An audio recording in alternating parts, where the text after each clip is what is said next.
আচ্ছা, আমার কথা কি শোনা যাচ্ছে?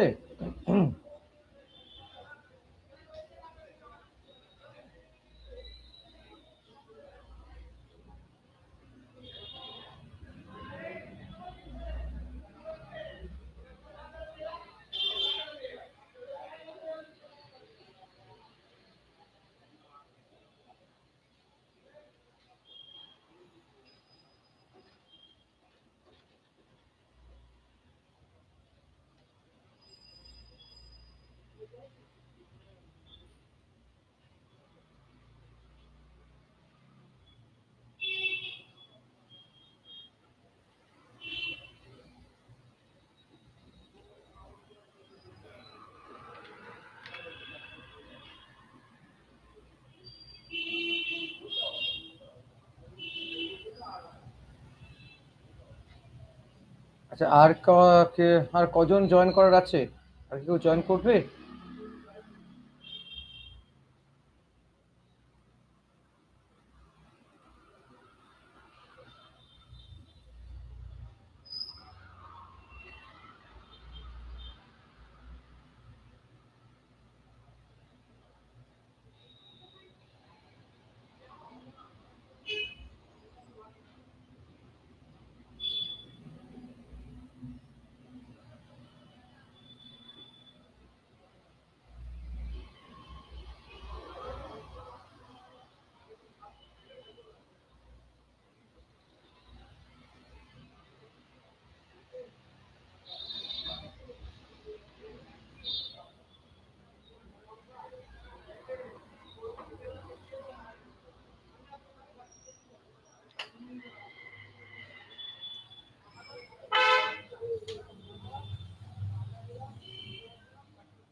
আচ্ছা, তোমাদের লাস্ট ক্লাসে কি হয়েছিল আমাকে একটু বলবে?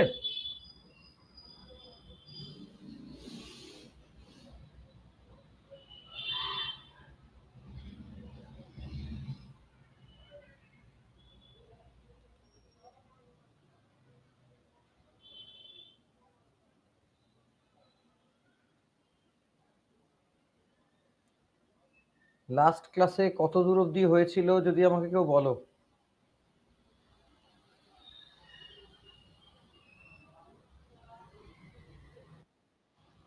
সেল হচ্ছিল, সেলের কত দূর অবধি হয়েছিল?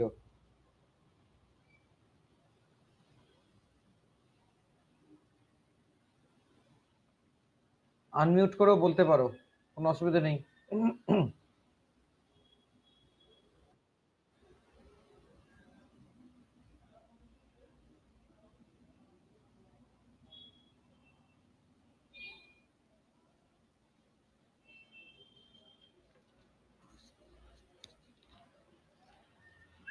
সেল কি কমপ্লিট হয়েছিল নাকি কিছুটা বাকি ছিল, সেটা যদি আমাকে একটু বলো।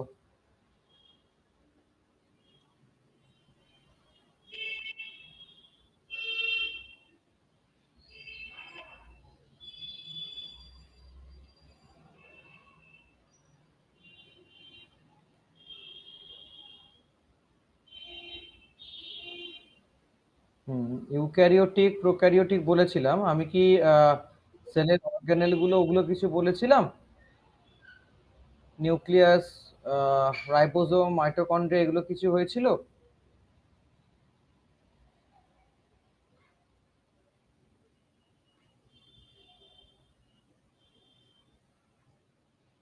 আচ্ছা, সেল ওয়াল, সেল মেমব্রেন এগুলো বলেছিলাম তো?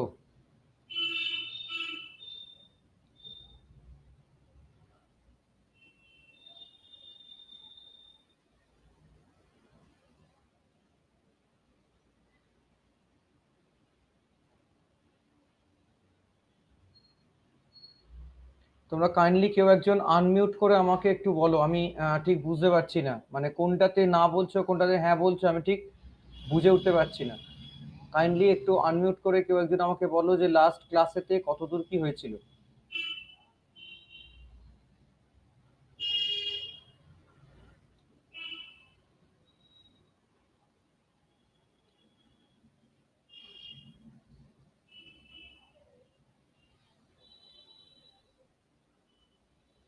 সেল চলছিল, ঠিক আছে, সেলের কত দূর অবধি আমি গেছিলাম?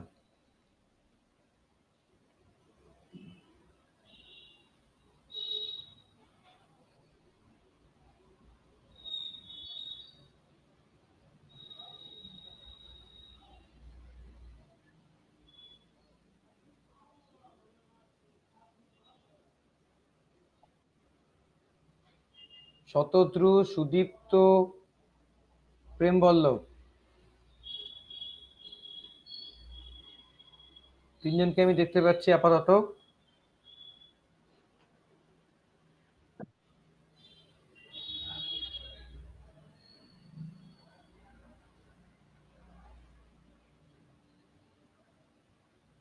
সৌমেন, শতদ্রু, আমার কথা শোনা যাচ্ছে?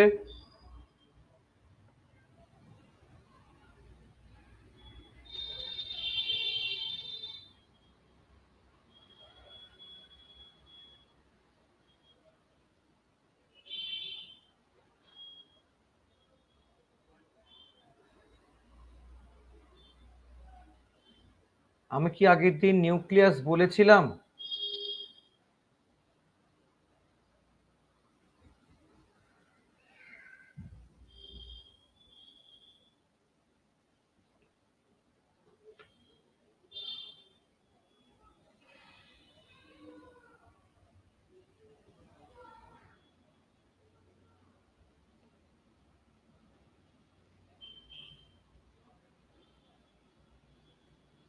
কাইন্ডলি আনমিউট করো। আনমিউট করে কেউ একজন আমাকে বলো যে লাস্ট ক্লাসে কতটা কি হয়েছিল, কত দূর অবধি আমি বলেছিলাম।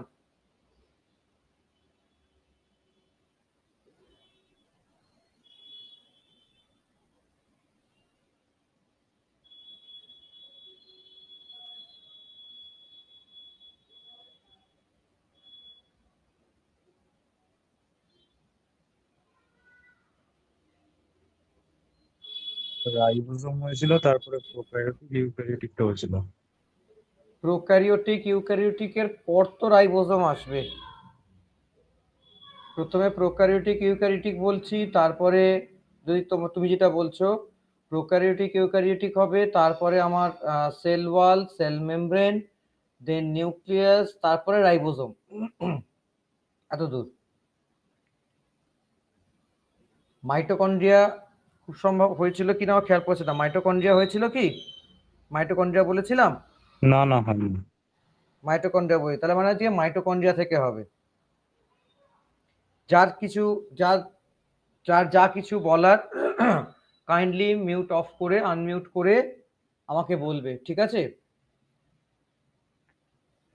এখানে আমি তো স্ক্রিন শেয়ার করছি, এবার স্ক্রিন শেয়ার করে যখন আমি লিখবো তখন বেসিক্যালি তোমাদের চ্যাটটা দেখতে পাওয়া যাবে না। আহ, তো তখন যদি কোনো দরকার থাকে আমাকে সরাসরি আনমিউট করে বলবে। আচ্ছা, তাহলে আজকে আমাদের হচ্ছে mitochondria.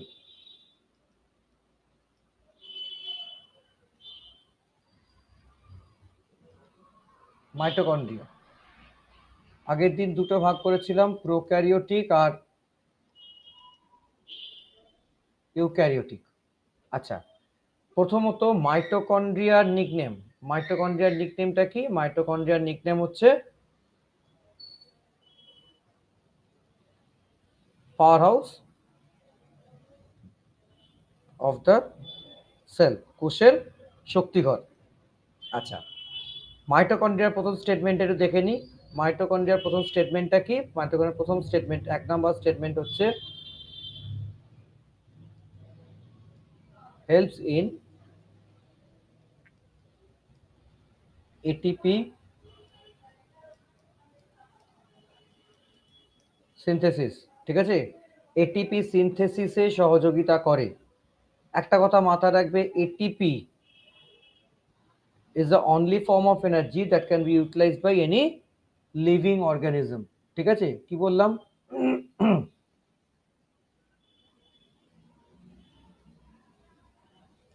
it is the only form of energy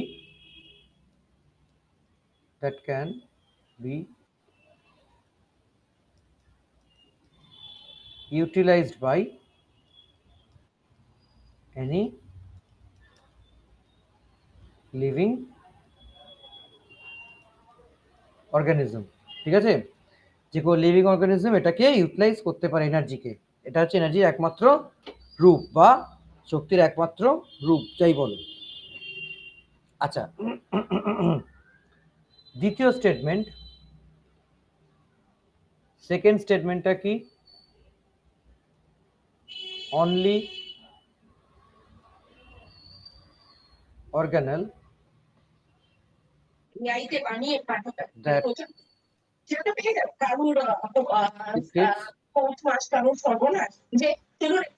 কারোর মাইক অন হয়ে আছে, একটু মাইকটা কাইন্ডলি অফ করো।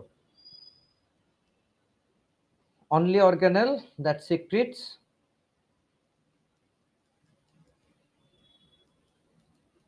Oxidative enzymes. ঠিক আছে, একমাত্র অঙ্গাণু যে প্রেম বল্লভের কোনো কারণে মাইকটা অন হয়ে আছে, মাইকটা কাইন্ডলি একটু অফ করো, আওয়াজ আসছে ওদিক থেকে।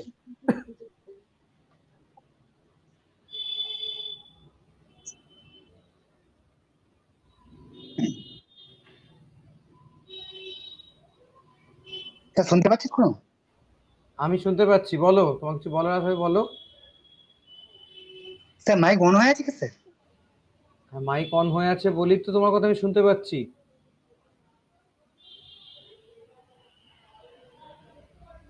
আচ্ছা, only organelle that secrets oxidative enzyme, অর্থাৎ একমাত্র অঙ্গাণু যে জারক উৎসেচক ক্ষরণ করে। জারক উৎসেচক কি করে না, আমাদের খাদ্য, আমরা যে খাবারটা খাই সেই খাবারগুলোকে জারিত করতে সাহায্য করে। ঠিক আছে, আচ্ছা, মাইটোকন্ড্রিয়া যে ছবিটা আমরা যদি দেখি তাহলে কিরকম দেখবো?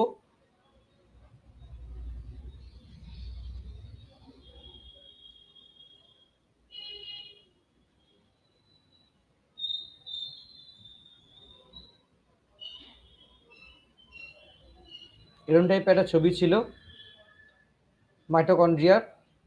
এর মধ্যে আঙুলের মতো যে এক্সটেনশন গুলোকে, এগুলোকে আমরা বলছি ক্রিস্টি। এই ক্রিস্টিগুলোকে যদি একটু বড় করে আঁকা হয়, দেখা হয়, তাহলে দেখবো এরকম একটা স্ট্রাকচার হয়।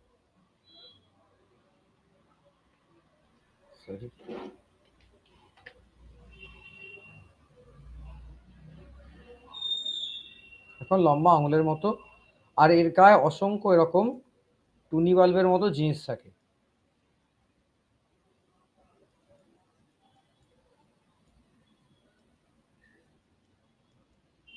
ঠিক আছে, এই টুনি বাল্বের মতো জিনিসগুলোকে বলা হয় F1 পার্টিকেল।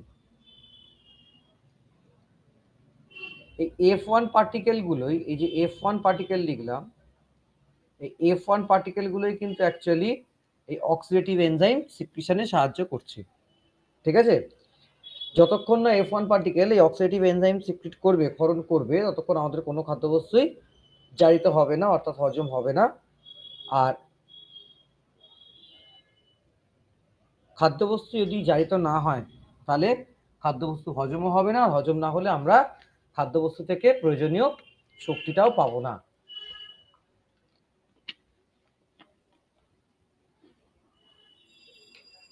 ওকে, সুতরাং F1 পার্টিকেলই মাইটোকন্ড্রিয়ার মধ্যে মূলত অক্সিডেটিভ এনজাইম সিক্রিট করছে।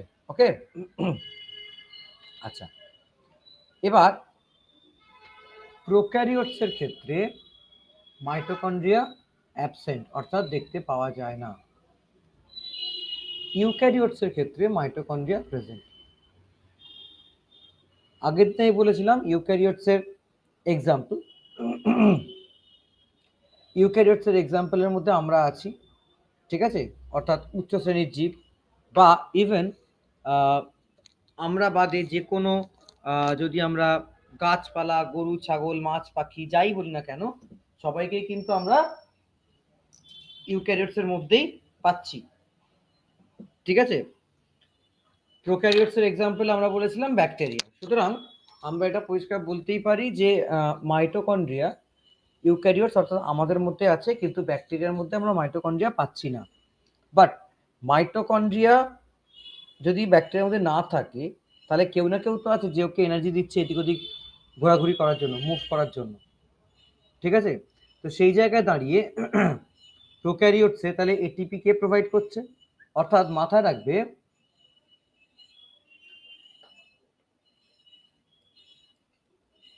এখানটায় লিখছি প্রোক্যারিওটসে instead of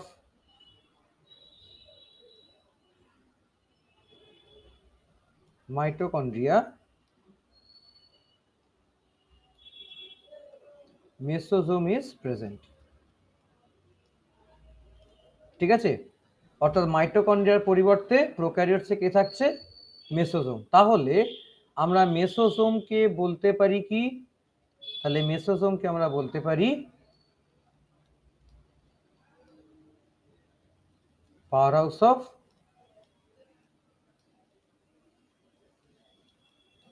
প্রোক্যারিওটিক সেল, ঠিক আছে?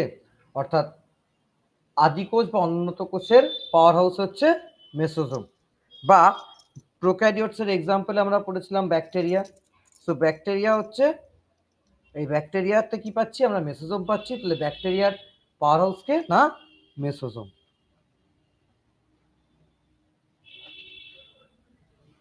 ক্লিয়ার?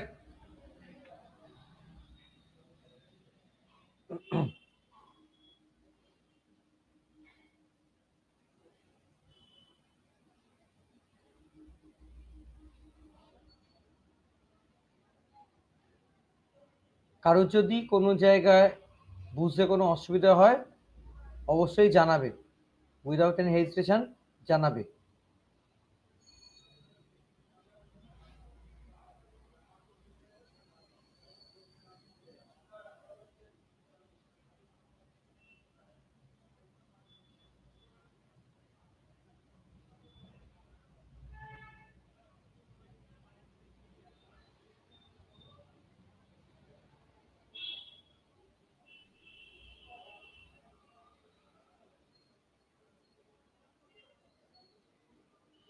ঠিক আছে,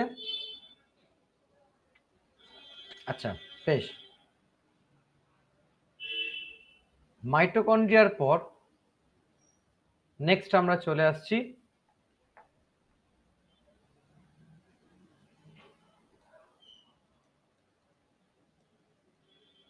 লাইসোসোম। লাইসোসোমের নিকনেমটা কি? লাইসোসোমের নিকনেম হচ্ছে suicide bag. Suicidal bag. Good. অর্থাৎ আত্মঘাতী থলি। আত্মঘাতী থলি। আগেরটার মতো আমি এখানে ভাগ করে রাখি প্রোক্যারিওট আর ইউক্যারিওট। আচ্ছা, লাইসোসোম বা সুইসাইডাল ব্যাগ এর প্রথম স্টেটমেন্টটা কি? নাম্বার 1 স্টেটমেন্ট হচ্ছে অলসো কল্ড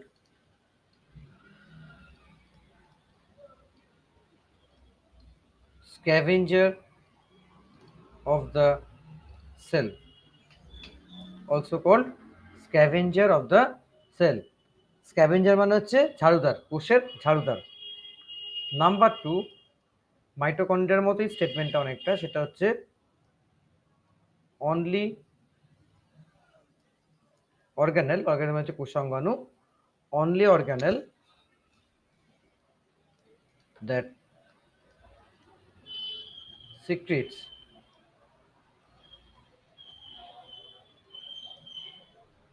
hydrolyzing enzymes, একমাত্র অঙ্গাণু যে জল বিয়োজনকারী উৎসেচক ক্ষরণ করে। অর্থাৎ লাইসোসোম বেসিক্যালি একটি পাউচের মতো, থলির মতো স্ট্রাকচার, এর মধ্যে প্রচুর এনজাইম থাকে। লাইসোসোমের কাজটা কি? লাইসোসোমের কাজ হচ্ছে কোষের মধ্যে যদি কোনো অযাচিত বস্তু প্রবেশ করে বা কোনো ক্ষতিকর পদার্থ তৈরি হয়, লাইসোসোম তাকে এই বিভিন্ন রকম উৎসেচক দিয়ে ধ্বংস করে দেয়, ধ্বংস করে দিয়ে কোষটিকে পরিষ্কার পরিচ্ছন্ন রাখতে সাহায্য করে, ক্লিন রাখতে সাহায্য করে। সেই জন্য লাইসোসোমকে বলা হয় সুইসাইডাল ব্যাগ, আত্মঘাতী থলি। এবার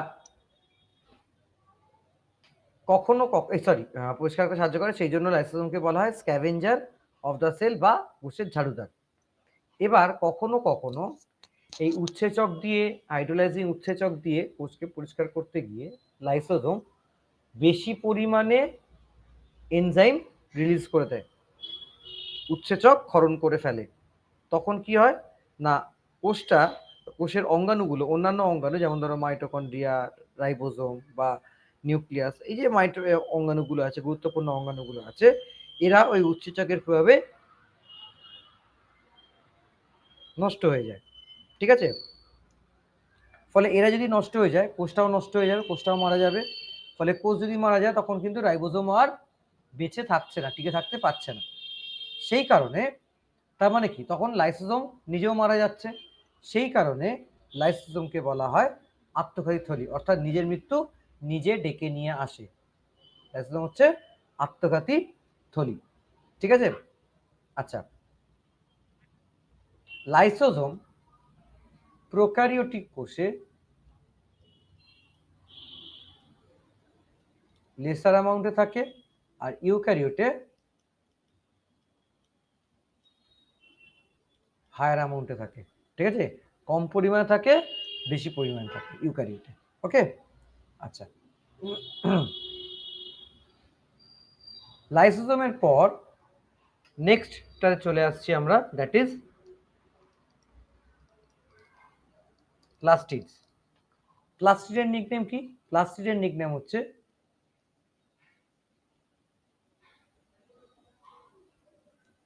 সুগার ফ্যাক্টরি। ঠিক আছে, প্লাস্টিডকে আমরা বলছি সুগার ফ্যাক্টরি। আচ্ছা, প্লাস্টিডের প্রথম যে স্টেটমেন্টটা মাথায় রাখবে, mainly found in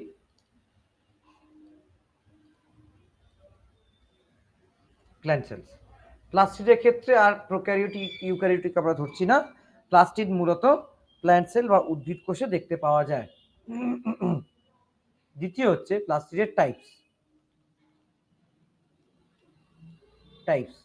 plastid basically 3 রকমের হয়। নাম্বার 1,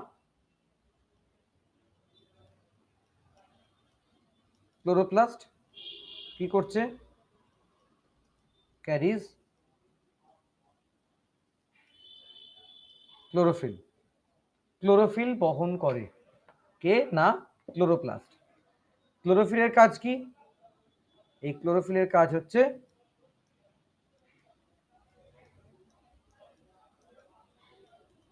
ফটোসিনথেসিস, অর্থাৎ সালোক সংশ্লেষে সাহায্য করে। তার মানে ক্লোরোপ্লাস্ট বেসিক্যালি সালোক সংশ্লেষে সাহায্য করছে।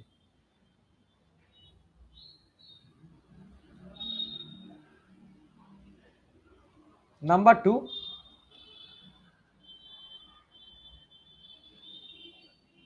ক্রোমোপ্লাস্ট। এ কি করছে? ফ্লাওয়ার অ্যান্ড ফ্রুট কালার, ফল এবং ফুলের রং তৈরি করতে সাহায্য করছে কে? ক্রোমোপ্লাস্ট। Number 3, leucoplast. লিউকোপ্লাস্ট। লিউকো কথাটার অর্থই হচ্ছে কালারলেস, অর্থাৎ নো কালার। মানে এটা বেসিক্যালি কি কাজ করছে? Food storage. ঠিক আছে, অর্থাৎ উদ্ভিদের যে সমস্ত অংশ সাদা, যেমন ধরো মূল, ঠিক আছে, সাদা, সেই সমস্ত অংশে লিউকোপ্লাস্ট দেখতে পাওয়া যায়। এখানে এই মাথায় রাখবে,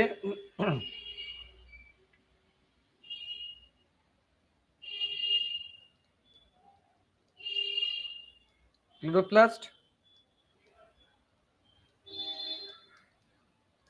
লিউকোপ্লাস্ট। ক্লোরোপ্লাস্ট যদি ক্রমাগত সানলাইট না পায়, অর্থাৎ মাইনাস সানলাইট, ক্লোরোপ্লাস্ট যদি ক্রমাগত সানলাইট না পায় তখন সে ধীরে ধীরে লিউকোপ্লাস্টে পরিণত হয়। আবার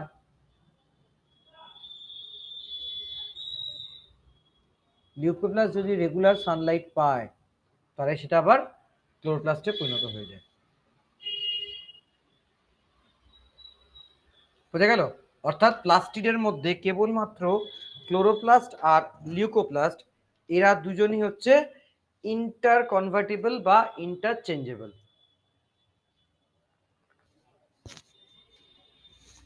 ঠিক আছে, সানলাইট পেলে ক্লোরোপ্লাস্ট লিউকোপ্লাস্ট হচ্ছে, লিউকোপ্লাস্ট ক্লোরোপ্লাস্ট হচ্ছে, আর সানলাইট না পেলে ক্লোরোপ্লাস্ট লিউকোপ্লাস্টে পরিণত হচ্ছে।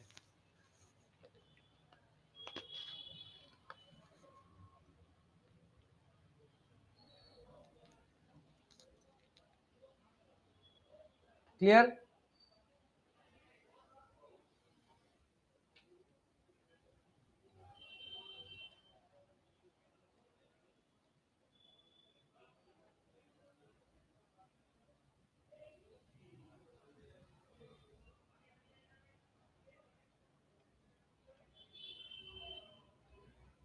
আচ্ছা, পারমিতা, আরেকজন কি আছেন? ডক্টর মহিসুর রহমান। আপনাদের আগের ক্লাসে পাওয়া গেছিল? আপনি ক্লাস করেছিলেন আগের দিন, ডক্টর মহিসুর রহমান?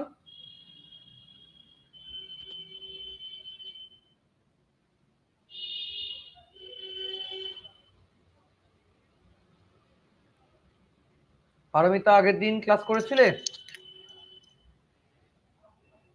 হ্যাঁ স্যার, করেছিলাম। আচ্ছা, অনির্বাণ আগের দিন করেছিলে ক্লাস?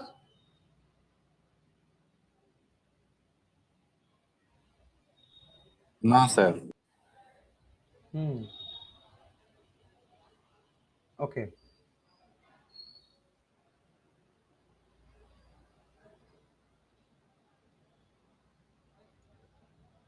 কোনো জায়গায় যারা আগের দিন করনি তারা আজকে তো ক্লাসটা মাঝখান থেকে করছো প্র্যাকটিক্যালি, তো কোনো জায়গায় যদি বুঝতে অসুবিধা হয় অবশ্যই আমাকে জানাবে কিন্তু। ওকে, আচ্ছা বেশ। এবার চলে আসি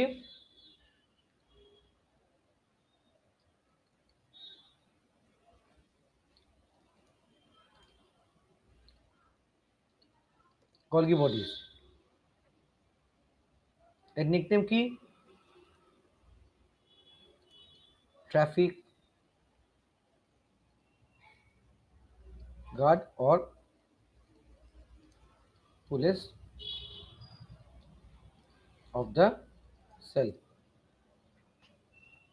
হ্যাঁ, ট্রাফিক গার্ড বা traffic police of the cell. আচ্ছা, গলগি বডিজের একটাই স্টেটমেন্ট মাথায় রাখতে হবে, সেটা হচ্ছে controls the movement of various enzymes within the cell। অর্থাৎ সেলের মধ্যেকার বিভিন্ন উৎসেচকের চলাচল নিয়ন্ত্রণ করে। সেই কারণেই গলগি বডিজকে ট্রাফিক গার্ড বা ট্রাফিক পুলিশ বলা হয়। ওকে, আচ্ছা, গলগি বডিজ প্রোক্যারিওটের ক্ষেত্রে ঠিক সেম আগের মতো। প্রোক্যারিওটের ক্ষেত্রে লেসার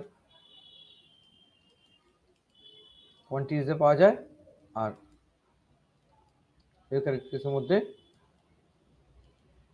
গ্রেটার কোয়ান্টিটিসে পাওয়া যায়, বেশি পরিমাণে পাওয়া যায়।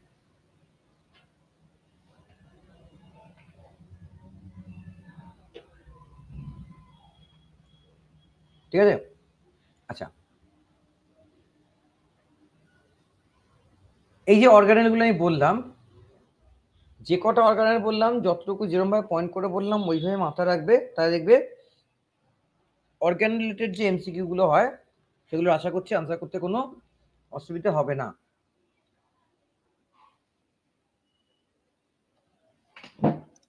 ওকে, এবার কয়েকটা ওয়ান লাইনার দিয়ে যাচ্ছি, খুব সহজ এবং common one liner. Number one,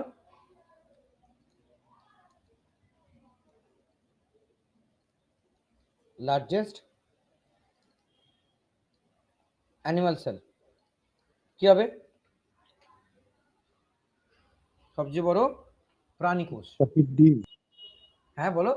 ostrich egg sir. Hmm, ostrich egg.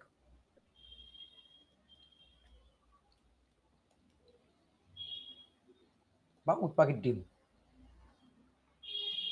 Number 2,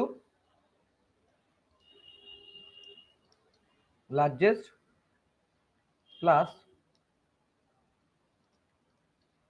longest plant sell.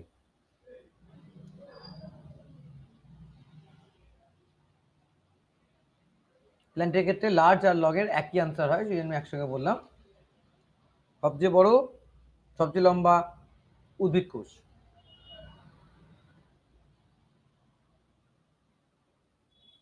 Xylem কি স্যার? হুম, না, এটা হচ্ছে ফ্লেম ফাইবার অফ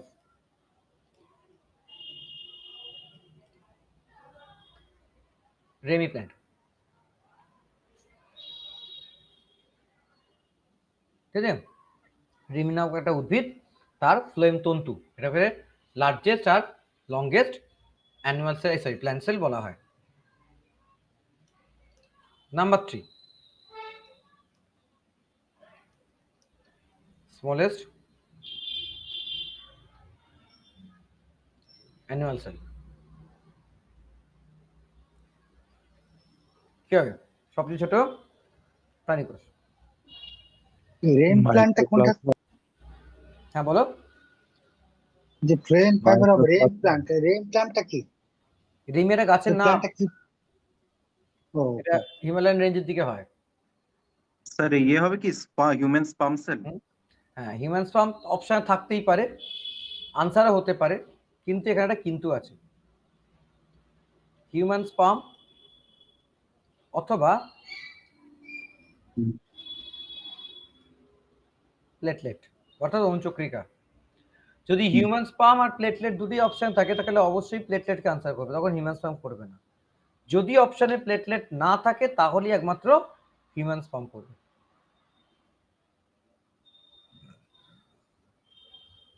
বুঝে গেল কি বললাম? যদি অপশনে প্লেটলেট না থাকে তাহলে হিউম্যান স্পাম আনসার হবে, আর যদি অপশনে প্লেটলেট মেইনলি থাকে দুটোর তাহলে প্লেটলেট হবে। দুটোর মধ্যে ছোট বেশি, মানে প্লেটলেটের ছোট বেশি। হ্যাঁ, প্লেটলেটটা বেশি ছোট, সাইজ Okay. ডিফারেন্স খুব সামান্য, যত সামান্য, কিন্তু যেহেতু সামান্য হলেও ডিফারেন্স আছে, তো সেই জন্য সবচেয়ে ছোট হিসেবে ওকেই ধরা হয়।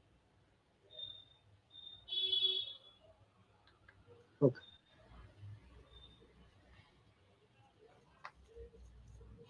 ঠিক আছে,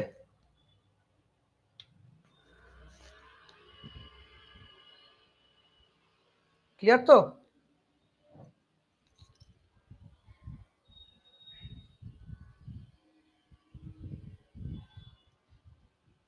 আচ্ছা, এবার নেক্সটে যাই, 4 নাম্বার।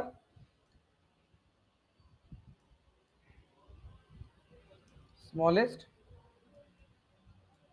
Plant sell. এক্ষেত্রে আমার অ্যান্সারটা কি হবে?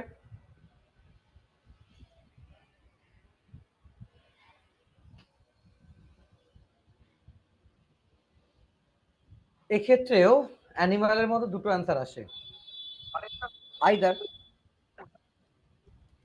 স্যার ডাকউইড এরকম কিছু পড়েছিলাম। অ্যাসিটাবুলেরিয়া অথবা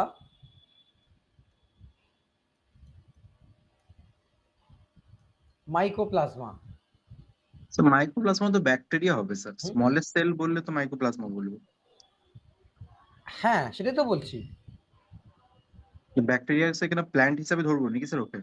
কারণ এর মধ্যে প্ল্যান্ট প্রপার্টি আছে। কেন বলছি আসছে এক্ষুনি, তোমার উত্তর পেয়ে যাবে। এখানে জিনিস দেখো, যখন মাইকোপ্লাজমা নামটা আছে, এই নামটা শুরুতে কি শুরু হচ্ছে? মাইকো,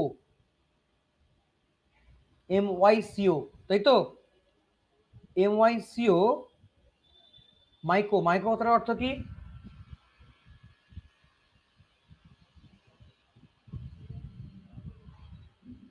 মাইক্রো নয় কিন্তু, মাইকো, MYCO, এটা হচ্ছে ফাঙ্গাস, তাই তো?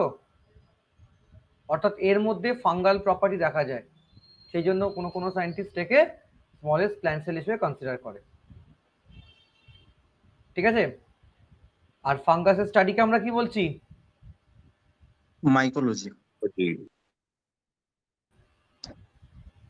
মাইকোপ্লাজমা গ্যালিসেপ্টিকাম ওটা কি সেম না আলাদা? এটাই এটাই এটাই, ওইটাই। ঠিক আছে। আচ্ছা, নাম্বার 5, লংগেস্ট অ্যানিমাল সেল। এটা কি হবে? সবচেয়ে লম্বা প্রাণী কোষ, nerve cell. Nerve, human nerve. Human nerve cell. Human nerve cell বা এর আরেকটা নাম হচ্ছে নিউরন, তাই তো?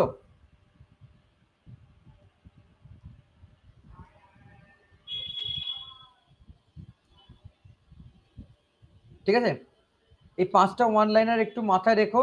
আর এর সাথে সাথে ওই প্রথম মাইক্রোস্কোপকে করেছিল বা প্রথম সেলকে দেখেছিল, এখন টুকটাক জিনিসগুলো একটু দেখে রেখো। ওকে, আচ্ছা, তো this is all about cell. Cell সম্বন্ধে এই কটা জিনিস মাথায় রাখবি, আমার এই চ্যাপ্টারের কাজ হয়ে যাচ্ছে। ওকে, আচ্ছা, সেলের পর, আচ্ছা এই পেজটা কি একটু চেঞ্জ করে দেবো?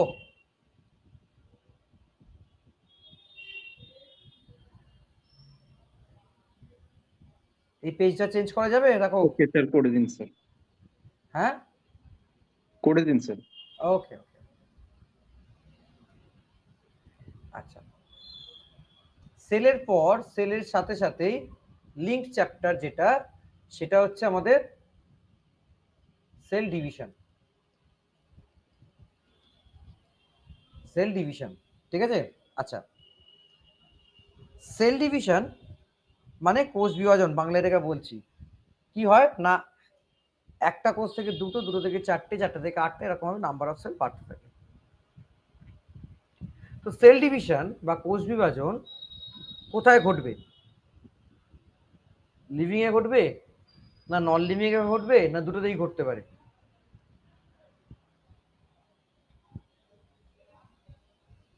লিভিংই হবে স্যার। লিভিং এ সেল ডিভিশন অলওয়েজ লিভিং হবে, নন লিভিং এ তো পসিবল নয় কোনোভাবে, সেটা সেলে ডেথ হয়ে গেছে নন লিভিং মানে। তো সেল ডিভিশন এই যে লিভিং ওয়ার্ল্ডে দেখতে পাই, এই লিভিং ওয়ার্ল্ডে আমরা দুরকম ক্যাটাগরি দেখতে পাই। কি কিরকম না, ক্যাটাগরি নাম্বার 1 হচ্ছে যারা সেল ডিভিশনের কোনো proper rules and regulation follow না করেই নতুন সেল ফর্ম করায়। আর নাম্বার 2, যারা always rules and regulation follow করে নতুন সেল তৈরি করে। অর্থাৎ এখানে আমরা সেল ডিভিশনে দুটো ক্যাটাগরি পাচ্ছি।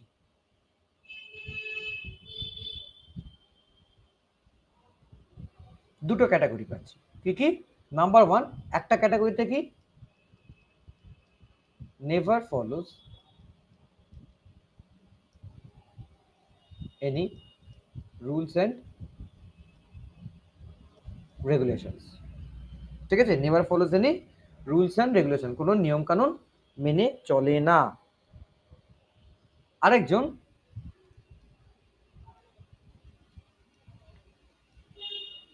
Always follows rules and regulation, সবসময় নিয়ম কানুন মেনে চলছে। মাথা রাখবে, যারা রুলস অ্যান্ড রেগুলেশন ফলো করছে না, দে আর বেসিক্যালি ইউনিসেলুলার, তারা হচ্ছে এককোষী। ঠিক আছে, সুতরাং এককোষীদের ক্ষেত্রে সেল ডিভিশন হওয়া মানে একটা কোষ থেকে দুটো কোষ তৈরি হওয়া, তো তার মানে এককোষীদের ক্ষেত্রে কিন্তু সেল ডিভিশন হওয়া মানে সে কি শো করছে না, পপুলেশন গ্রোথ। ঠিক আছে, এটা কি শো করছে, পপুলেশন গ্রোথ। whereas মাল্টিসেলুলার তো পার্টিকুলার মাসেল বা অর্গানের গ্রোথ হচ্ছে। আচ্ছা, যেহেতু এই যে ক্যাটাগরিটাতে কোনো রুলস অ্যান্ড রেগুলেশন ফলো করা হচ্ছে না, সেই ক্যাটাগরিটাকে এক কথায় বায়োলজিক্যাল সায়েন্সে আমরা বলি অ্যামাইটোসিস বা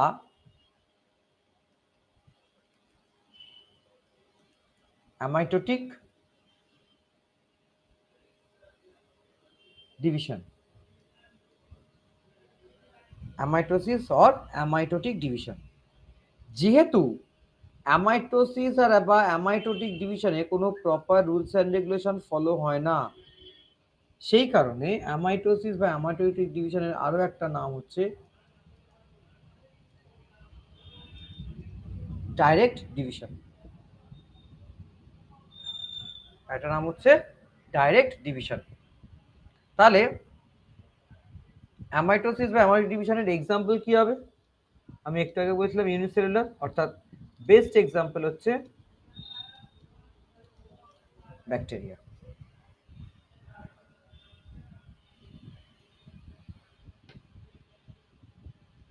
হলো?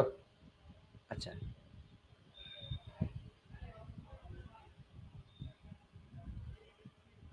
এবার আসা যাক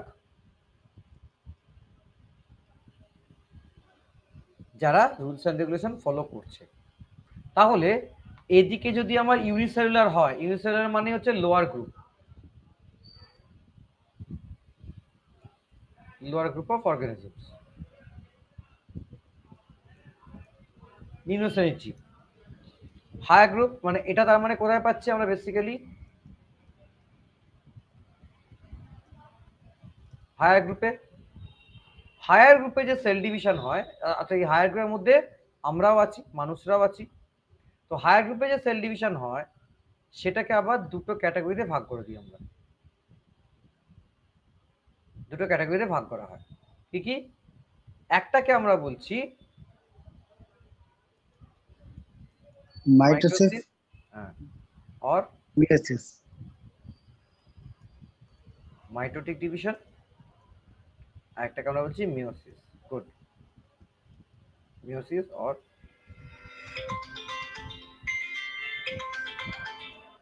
মিওটিক ডিভিশন। ওকে, আচ্ছা এক সেকেন্ড, একটু এক মিনিট একটু মিউট করছি।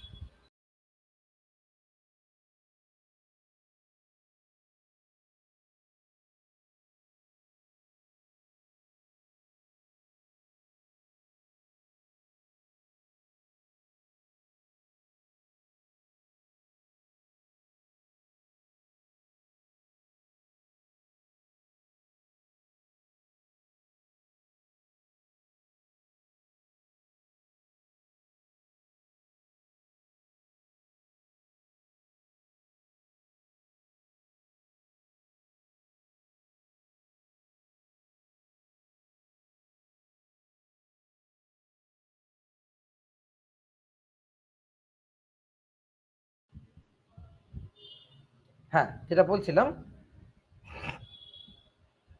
একটাকে আমরা বলছি মাইটোসিস আর একটাকে আমরা বলছি মিওটিক ডিভিশন বা মিওসিস। ঠিক আছে? আচ্ছা, মাইটোটিক ডিভিশন বা মাইটোটিক ডিভিশন বা মাইটোসিস বেসিক্যালি কোথায় হচ্ছে? মাইটোসিস বা মাইটোটিক ডিভিশন বেসিক্যালি আমাদের ক্ষেত্রে আমরা বা যে কোনো অন্য উচ্চ শ্রেণীর জীবের ক্ষেত্রে আমরা দেখছি এটা হচ্ছে আমাদের বডি সেল, বা তার আরেকটা নাম হচ্ছে সোমাটিক সেল। ঠিক আছে? বডি সেল বা সোমাটিক সেল। মিওসিস বা মিওটিক ডিভিশন কোথায় পাচ্ছি? এটা দেখছি আমরা রিপ্রোডাক্টিভ সেল অথবা জার্ম সেল। ঠিক আছে? আচ্ছা, মাইটোসিস বা মাইটোটিক ডিভিশন যেটা কিনা আমাদের সোম্যাটিক সেল বা বডি সেলে হয়, তাতে মাথায় রাখবে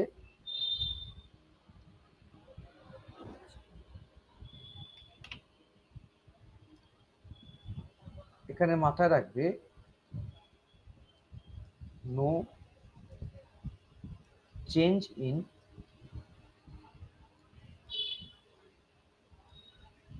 ক্রোমোসোম নাম্বার। ঠিক আছে? অর্থাৎ এখানে ক্রোমোসোম সংখ্যার কোনো পরিবর্তন হয় না। আচ্ছা, আগেটা বলতো ক্রোমোসোম জিনিসটা কি বলতে পারবে? What is chromosome?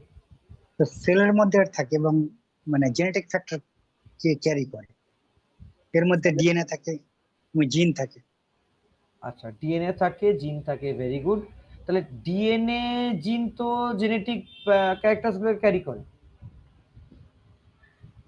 হ্যাঁ, তাহলে ক্রোমোজোমের কাজ কি? ক্রোমোজোমকে মানে বড় একক ইউনিট, মানে লার্জ ইউনিট, ওর মধ্যেই আপনার জিন এবং ডিএনএ অল আর মানে প্রেজেন্ট। আচ্ছা, মানে সেল থেকে ক্রোমোজোম, সেল সবচেয়ে বড় একক, হুম, ওটার মধ্যে থাকে ক্রোমোজোম, ক্রোমোজোমের মধ্যে থাকে জিন, এই ক্রোমোজোমের মধ্যে থাকে ডিএনএ, ডিএনএর মধ্যে জিন। আচ্ছা, তার মানে বেসিক্যালি ক্রোমোজোম হচ্ছে আমাদের ডিএনএ বা জিনের ক্যারিয়ার, তাই তো? অফকোর্স, আর ক্রোমোজোমের থ্রু দিয়েই আমাদের এক জেনারেশন থেকে আরেক জেনারেশনে জিন বলো বা ডিএনএ বলো ক্যারি ফরওয়ার্ডেড হয়। ইয়েস। ও, বেশ, ভেরি গুড। আচ্ছা,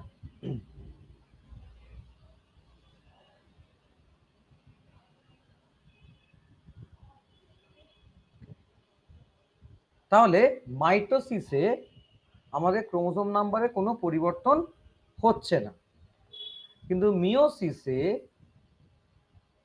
কি হচ্ছে? Chromosome number become half, chromosome সংখ্যা হাফ হয়ে যায়। যেহেতু মাইটোসিসে ক্রোমোজোম সংখ্যার কোনো পরিবর্তন হয় না, যা ছিল তাই থেকে গেল, সেই জন্য মাইটোসিসের আরেকটা নাম হচ্ছে ইকুয়াল অর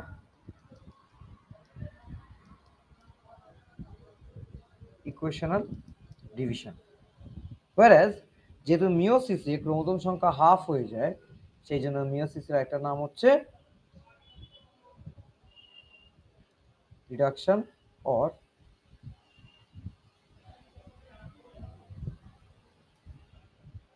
রিডাকশনাল ডিভিশন।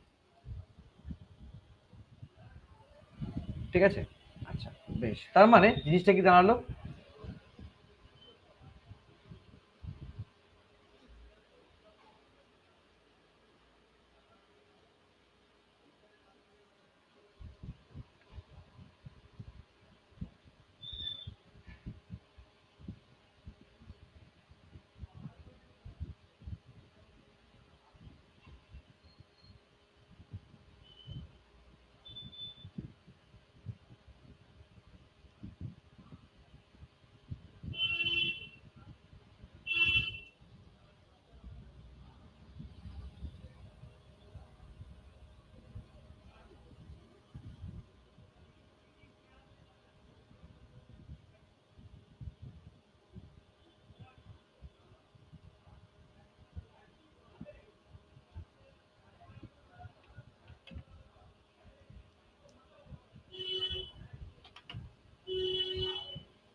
ধরা যাক আমাদের হিউম্যানে ক্রোমোজোম সংখ্যা কত?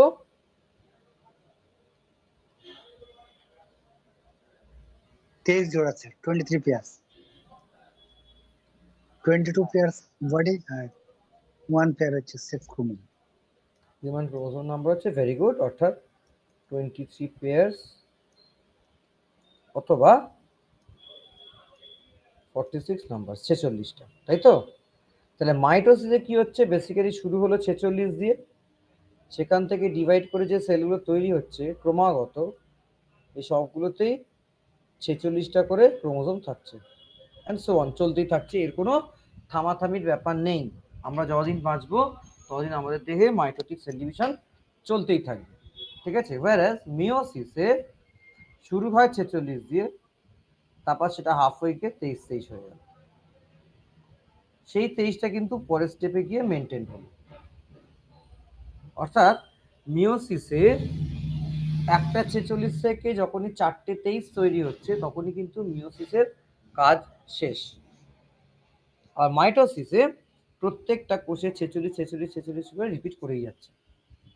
তার মানে দুটো জিনিস আমরা এখান থেকে পাচ্ছি। এক, মাইটোসিস কোষ বিভাজনের পদ্ধতি, কোনো থামাথামির ব্যাপার নেই, আমৃত্যু চলবে। কিন্তু মিওসিস মাথায় রাখবে, যখনই একটা 46 থেকে 4টে 23 ক্রোমোজোম যুক্ত কোষ তৈরি হয়ে যায়, অর্থাৎ হাফ সংখ্যার 4টে কোষ তৈরি হয়ে যায়, তখনই কিন্তু মিওসিসের কাজ শেষ। তারপর কিন্তু আর মিওসিস কোনো কাজ করবে না। অর্থাৎ 4টে 23 ক্রোমোজোম যুক্ত কোষ তৈরি হলো, অপত্য কোষ তৈরি হলো, অপত্য কোষ তৈরি হওয়ার পর আবার একটা 46 ক্রোমোজোম যুক্ত কোষ আসবে, তার থেকে আবার 23 ক্রোমোজোম যুক্ত কোষ তৈরি হবে 4টে করে। এইভাবেই মিওসিস চলতে থাকে। ঠিক আছে, মানে যখনই 46 থেকে 4টে 23 তৈরি হয়ে গেল, মিওসিসের কাজ শেষ, আবার অন্য একটা কোষে মিওসিস হবে। কিন্তু মাইটোসিসের কোনো ব্যাপার নেই। সেই কারণে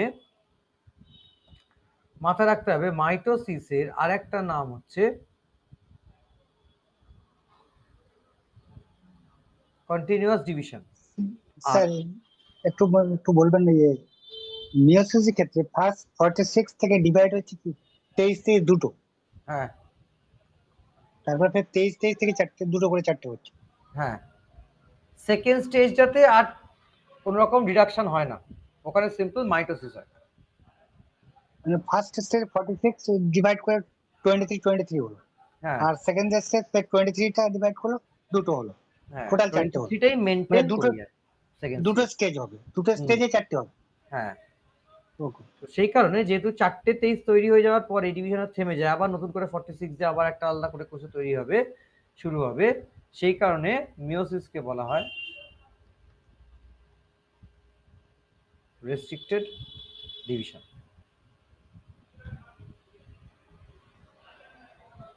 ঠিক আছে,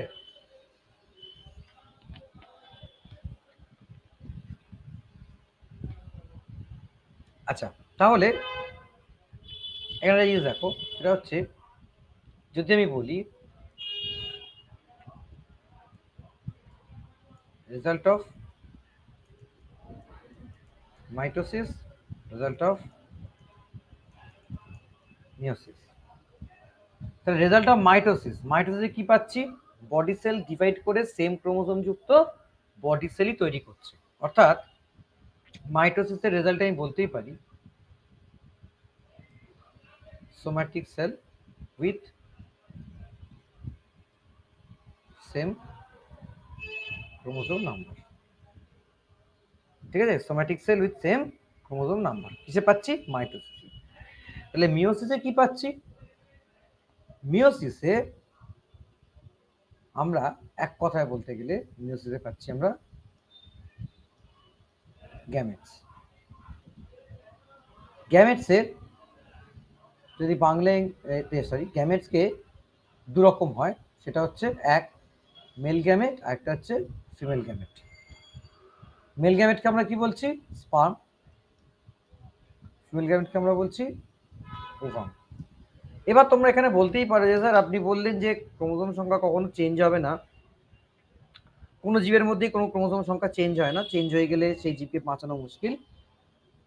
কিন্তু মিওসিস করে ক্রোমোজোম সংখ্যা কমিয়ে দিচ্ছে। তাহলে মিওসিস করে কেন কমাচ্ছে? তার কারণ হচ্ছে মিওসিসে স্পার্ম সেল বা ওভাম সেল তৈরি হচ্ছে।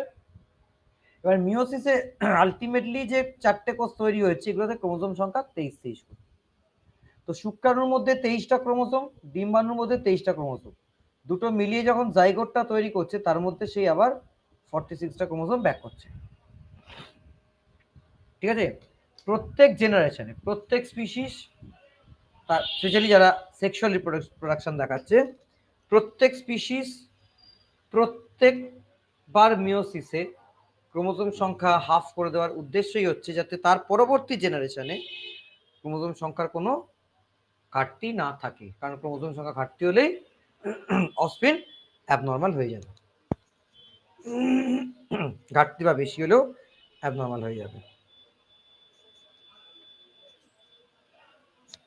বোঝা গেল কি গেল না?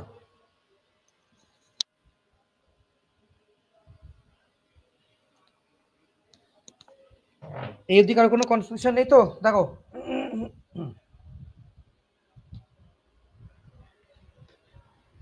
আচ্ছা, এতক্ষণ যা কিছু বললাম একটা জিনিস মাথায় রাখবে, অ্যামাইটোসিস যা বলেছি ওইটুকুই মাথায় রাখো। মিওসিস যতটুকু বললাম এতটুকু আপাতত মাথায় রাখো, মিওসিস আমার লাস্টে লাগবে। আমার মেনলি এখন দরকার হচ্ছে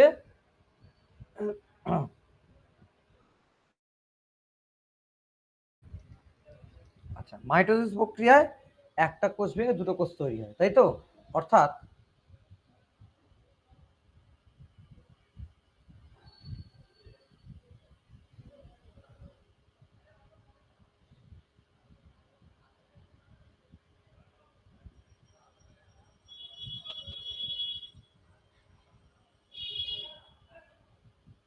সরি,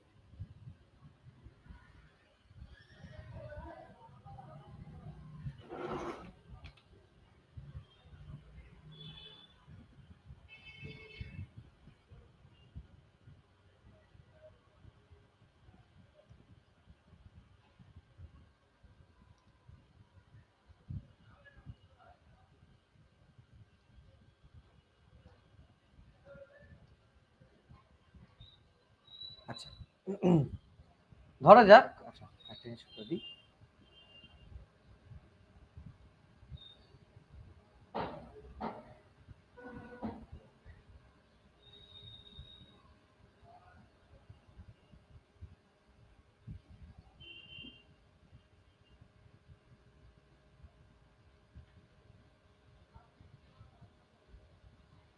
আচ্ছা,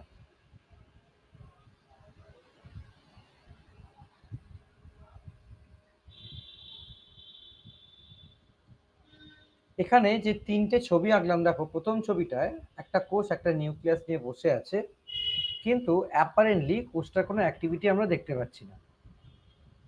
দ্বিতীয় ছবিটাতে কোষটা একটাই আছে, কিন্তু নিউক্লিয়াস দুটুকরো হয়ে দুটো ভাগে ভাগ হয়ে গেছে।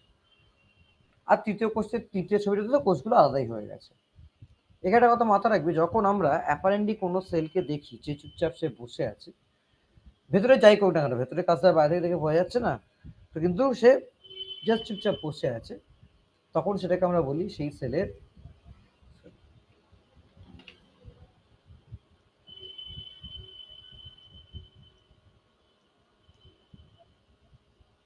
Resting phase. ঠিক আছে? আচ্ছা, রেস্টিং ফেজকে বায়োলজিক্যাল টার্মে আমরা বলছি ইন্টারফেজ। নেক্সট হচ্ছে আমার নিউক্লিয়াস দু টুকরো হয়েছে, নিউক্লিয়াসের বিভাজন অর্থাৎ নিউক্লিয়ার ডিভিশন। এই নিউক্লিয়ার ডিভিশনকে দুটো ভাগে ভাগ করা হয়, এই সরি অনেকগুলো ভাগে। এই নিউক্লিয়ার ডিভিশনের বায়োলজিক্যাল টার্ম হচ্ছে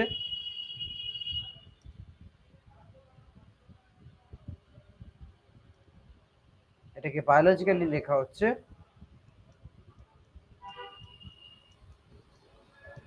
ক্যারিওকাইনেসিস, যেটাকে চারটে স্পেশাল ফেজেতে ভাগ করা হয়েছে। কি কি? প্রোফেজ,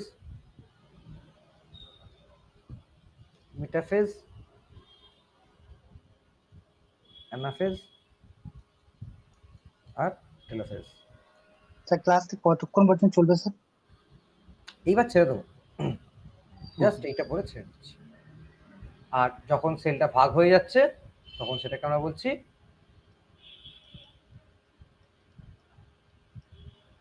সাইটোপ্লাজমিক ডিভিশন, যেটাকে আমরা বলছি সাইটোকাইনেসিস। ঠিক আছে?